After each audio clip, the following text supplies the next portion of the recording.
Good afternoon and welcome to the COVID-19 update on Channels Television. I'm Millicent Mwaka. Here are some of the highlights. Resident doctor strike enters day 2 nationwide. Doctors describe government's action and non-payment of their outstanding allowances as unacceptable. Kaduna State Governor draws traditional rulers into COVID-19 campaign, says virus still very much around.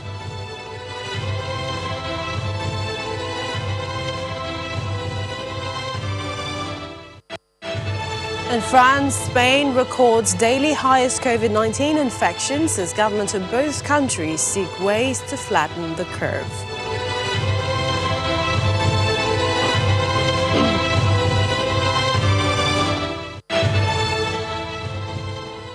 We begin with Nigeria's President Muhammadu Buhari, who has been speaking about some policy changes in the country. Now, the president joined the ongoing ministerial retreat after returning from a day's visit to Niamey, the capital of Niger Republic, for the ECOWAS meeting, where he campaigned against sit-tight African leaders and also presented a special report on COVID-19. At the ministerial retreat, the president is expected to talk about the performance of his administration in the last 1 year, while he is also expected to outline the roadmap for Nigeria's economic and political future. Now, total tests conducted on the coronavirus in Nigeria stands at 426,803. Last night, the Nigeria Center for Disease Control, NCDC, reported 155 new cases and 4 deaths. Till date, confirmed cases stand at 55,160. 43,231 have been discharged, and we've lost 1,061 people to the virus in the 36 states and the FCT. The new cases are reported from 15 states and the FCT. Lagos recorded the highest with 42 cases, followed by Plateau State, 25, Rivers, 16, 10 in Ebonyi, 9 in the FCT, 9 as well in Abia and Ogun State, 7 in Osun, 6 in Katsina, 6 as well in Kaduna, 4 in Ekiti, 4 again in Taraba State, 3 in Edo, while 2 each in Anambra, Akwa Ibom, and 1 in Kano. Meanwhile, globally, the coronavirus has killed over 880,000 people worldwide. More of the cases, or rather, more than 17.8 million people have recovered globally.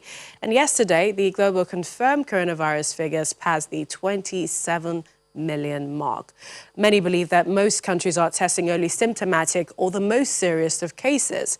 This week, countries with the most new deaths were India, Brazil, and the United States. Countries with the highest number of deaths compared to its population is Peru, with 90 fatalities per 100,000 its inhabitants, followed by Belgium, 85, Spain, 63, and the UK, 61, Chile as well, 61. The nationwide strike of the Nigeria Association of Resident Doctors, NARD, has entered the second day. Members of the association are protesting federal government's snail speed in meeting some of its demands and not forthcoming in others, including the implementation of the Residency Training Act and the payment of the COVID-19 allowances. The NEC members said that in spite of the 21-day ultimatum, which since expired in August, the government has not shown sincerity in the plight of doctors. In Bayelsa State, our correspondent, Dobrate Mewood, brings us this update. The Association of Resident Doctors at the Federal Medical Center in Yenagoa have joined the nationwide strike. They are calling for the payment of their COVID-19 allowance, and this strike may cause a setback in the fight to stop the spread of the coronavirus in Bayelsa State. It's a sad thing to note that the resident doctors have resumed the suspended strike that we embarked on the 15th of June to 21st. We suspended the strike thinking that the promises they told us could be kept. But unfortunately, these promises have not been kept. It's unfortunate to even tell Nigerians that despite the announcements and promises all over the media, A lot of our members are yet to even get the April-May COVID inducement allowance the federal government willingly promised to give to medical workers. It's very sad. Also, the long-awaited Medical Residency Training Act, the funding, is yet to be implemented. When I say implementation, resident doctors are yet to see anything tangible. This act was made into law since 2017. And the training of the resident doctor is a very taxing one. It drains you financially, emotionally, academically, and the little support that the government promised to give to resident doctors by way of the act that was signed into law is still yet not available. The critical patients will still be on ground. The consultant will continue to take care of the patient. But like I told you, the resident doctors, which is made up of the resident doctors and the officer, they constitute a greater percent, roughly 80% of all the doctors that are working in FMC. So once those 80% are not on ground, the few consultants won't be able to take care of all the patients. But some of the critical patients can be taken care of by a consultant, but further admissions will not be done. We'll discharge a lot of stable patients, and some of those few patients that are unstable, the consultants will come and take care of those patients. There has been no recorded new case for COVID-19 in Bayelsa State. The figure still stands at 10 active cases for coronavirus in Bayelsa State. 360 persons have already been discharged and 391 persons have been confirmed to have COVID-19 in Bayelsa State. From Yenagua, Dobra Timiwood for COVID-19 updates. Over 100 resident doctors in Bauchi State have downed tools, except those working at the COVID-19 isolation and treatment centres. Patients could be seen at the hospital, but services have slowed down. President of the association at the ATBUTH University Teaching Hospital Bauchi branch, Dr. SANI KABIR, says resident doctors form over 90% of doctors in the hospital, and the impact will be greatly felt except government meets their demands. Our strike is total and indefinite. So, like I tell you, almost all the sectors of the hospital has been affected. The only thing we will say is that, like we said the other time, our members that are in the COVID-19 treatment centers are exempted from the strike because of the pandemic. So I think this is only the sector per se in the hospital that is not affected. Our center have joined the strike, and as you can see, like we keep on telling the populace that NAD, our members are the backbone of healthcare in Nigeria, and if we are not around, virtually work will not move.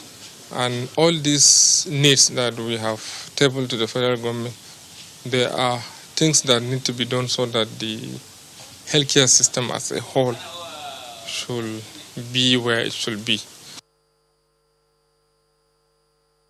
Over in Kaduna State, Governor NASIR EL-RUFAI has called on northern traditional rulers not to relent in spearheading the campaigns to avoid the spread of COVID-19 in the region. The governor made the call at the executive committee meeting of the traditional rulers chaired by the Sultan of Sokoto, while noting that traditional rulers have critical roles to play in ensuring that people at the grassroots adhere to the guidelines. He said government spent about 400,000 naira to treat a COVID-19 patient.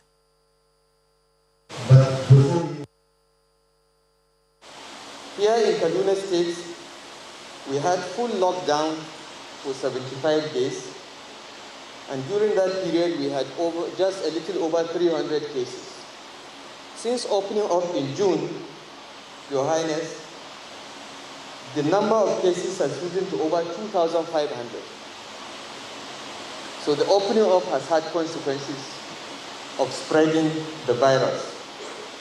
Happily, we have had less than 1% death in the state, because as soon as we test, our doctors take charge, and we have a very high success rate in treating COVID patients. Even a 90-year-old person with underlying conditions, with diabetes and hypertension, was treated successfully in the state.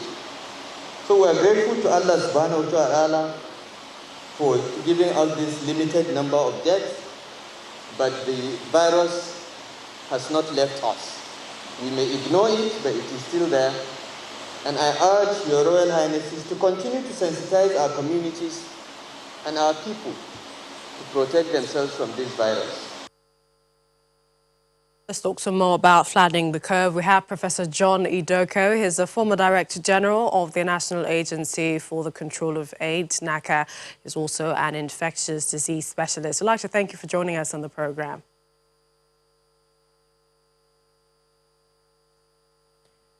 Professor, let's begin. We've been hearing state governors give a sort of scorecard as to the efforts so far and how they're managing the coronavirus pandemic. What's your take as to the national response to the curve in Nigeria? Well, I think that the national response has been fairly good, particularly at the center. I guess part of the reason why we have done so well too is perhaps the disease in Nigeria and most of Africa seems to be different from what we see in the West. But there's a lot of good work done at the center.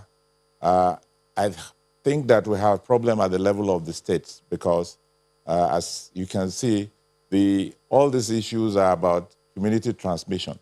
And therefore, the efforts that should be put at the level of the communities, I'm not sure whether it's good enough because we should be doing far better than where we are if that is being done. And we can take examples from many other countries that have focused on ensuring that they interrupt transmission at the level of the communities. The awareness is still very poor.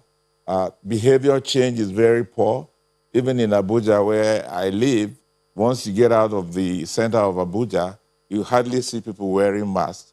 And given the situation that, there's hardly any social distancing in many of the crowded areas, around Abuja and many of our cities, I think those things are things that are really weighing us down.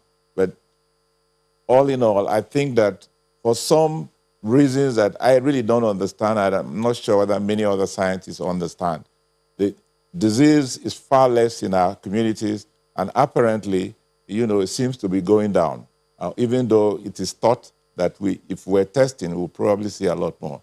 But obviously, if you put all the figures that have been going on in the last few days, it appears as if the disease is, sort of waning off. Professor, I'd like to ask, minimizing stigma and misinformation about COVID-19 is also very important. People with HIV, for example, have experience in dealing with stigma, and they can also be allies in preventing the COVID-19 stigma, yes? Do you see more people coming out without fear of discrimination? Absolutely, and I think that's part of where we didn't do so well. HIV and COVID are all epidemics.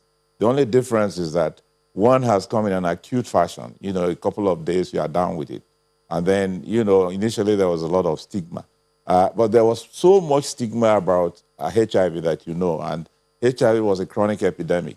The difference here is that, unlike what happened in the lessons we learned from HIV, where, we had a lot of people who had the disease, they came out, they were interviewed, particularly when, they came down with the disease, how they got better, Giving the disease a human face is a critical component of behavior change, for the community. And that, I'm not sure, I don't think that's within a lot of that, because we should be seeing people who have had the disease, who will come, and give their testimonies, particularly when they have recovered. They should be interviewed. We should have a lot of them interviewed, like we used to do in, the HIV situation. And I also think that we need to be able to see people who have, there should be a lot more focus on people who have died, so that people understand that, this disease, they can contract it. And then because anyone can come down with this disease, if we find not only, people who are top there, coming out and giving testimonies that they have disease, but lower people, because the issues we have now is that a lot of people think that it's just the disease for the rich. But we know that in our communities, poor people are, getting infected Also with at this risk. disease. So Professor, we need to put a human face to this disease, just like we did for HIV. And I think that certainly will reduce a lot of the stigma that, is going on. We appreciate your time on the program. Thank you so much, Professor John Idoko, former DG, NACA, and also an infectious disease specialist. Thank you for joining us on the program. My pleasure. We have more updates when we return. Stay with us. The Ogun State government has announced Monday, 21st of September 2020, for the reopening of schools in the state for the first term 2020-2021 session, in addition to the early resumption of students in SS3 who are currently writing the West African School Certificate Examination. Mr. Kunle Shomari, the Chief Press Secretary to the Governor, announced that the second phase of the reopening of schools is extended to all classes in primary and secondary schools, technical and vocational colleges and tertiary institutions. However, as part of the efforts to meet the COVID-19 guidelines for school operations, the school hours will be staggered as follows. For public schools, it says primary 1 to primary 3 will open 8 a.m. to 11 a.m. and primary 4 to primary 6, 12 noon to 3 p.m. GSS 1 to GSS 3, 8 a.m. to 11 a.m. and SS 1 to SS 3, 12 noon to 3 p.m. We have joining us Mrs. RONKE SOYOMBO. She's the special advisor to the Ogun State Governor on basic and secondary education. She joins us via Skype from Abeokuta. Thank you for joining us on the program.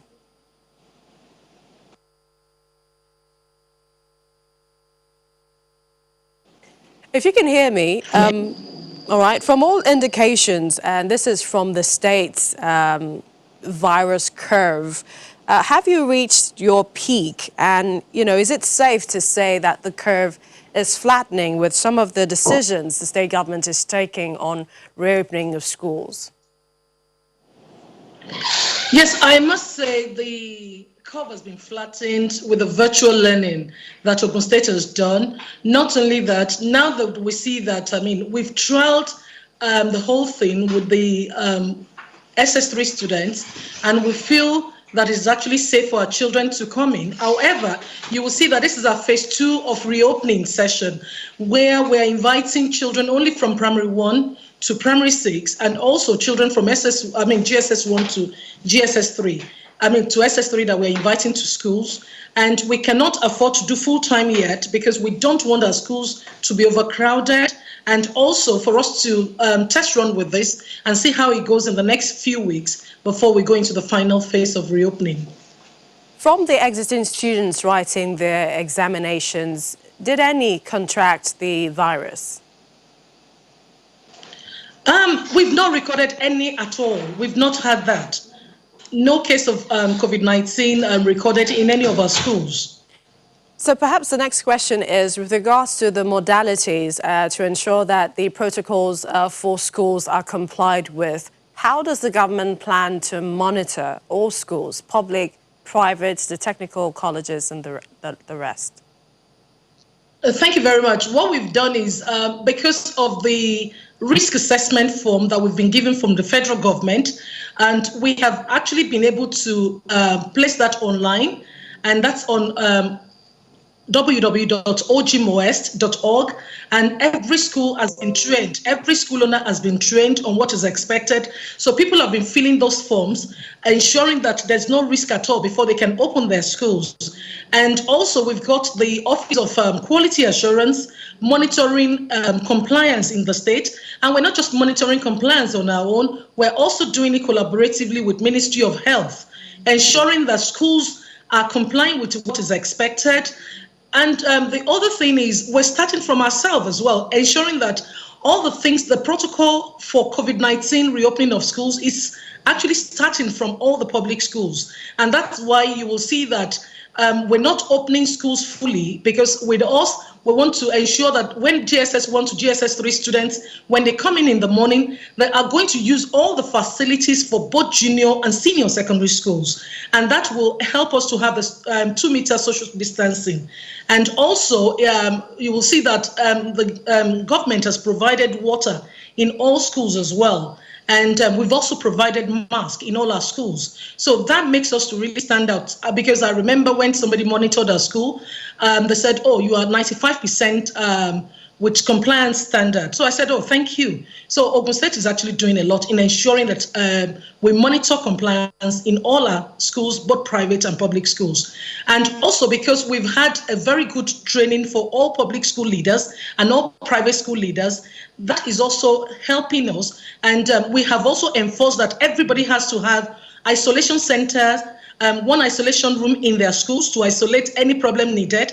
And also, we have our helpline. We've got 2 helplines for Ministry of Education, 2 helplines also for Ministry of Health that everybody can access. And so this is really helping us. And in every school, everybody has to have one health worker that needs to be our eyes, ensuring that our children are really in good condition and they are kept in safe environment.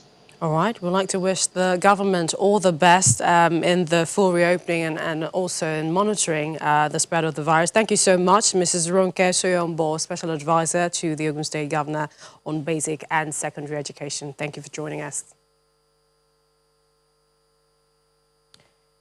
Now, globally, there have been more than 27.3 million cases of the virus. More than 892,000 deaths have also occurred. This, according to tally from the Johns Hopkins University. Europe is worried about a new surge in daily cases. France recorded more than 4,000 new infections in a day, while Spain has surpassed 500,000 cases. There's more on our global update. French Health Ministry says the increase in cases, 4,203 more announced on Monday, is worrying. However, the minister stresses that the rate of infection is nowhere near as problematic as during the initial stage of the pandemic. Elsewhere in Europe, Spain's total number of infections has reached 525,549. Spain is the first country in the EU to surpass 500,000. The spread has sped up dramatically in the past month, with the health ministry reporting an increase in hospitalizations and ICU patients. Meanwhile, Italian former Prime Minister Silvio Berlusconi appears to be on the mend. Reports say he could leave hospital in Milan next week after he was admitted last week with early-stage double pneumonia. And while case numbers are rising in some places, they're falling in others. The number of new daily cases in Hong Kong has dropped into the single digits, and the city announced today it would relax more of its coronavirus restrictions, increasing the size of public gatherings from 2 to 4 people. More sports venues will also be reopened from Friday, although swimming pools will stay closed. And the beaches and shops in Indonesia's resort island Bali, where tourists once thronged, are still empty compared to times before the coronavirus pandemic. But activity is returning with the resumption of domestic tourism and along with it, a spike in new cases. Public health experts worry that in addition to the movement of people, there might be a more contagious strain of the virus doing the rounds, and that's helping boost the case numbers. You can find more updates on our website. It's channelstv.com. It has the latest updates on the pandemic and several other stories. That's the program this afternoon. Thank you for watching. I'm Millicent Walker. Stay healthy, stay safe.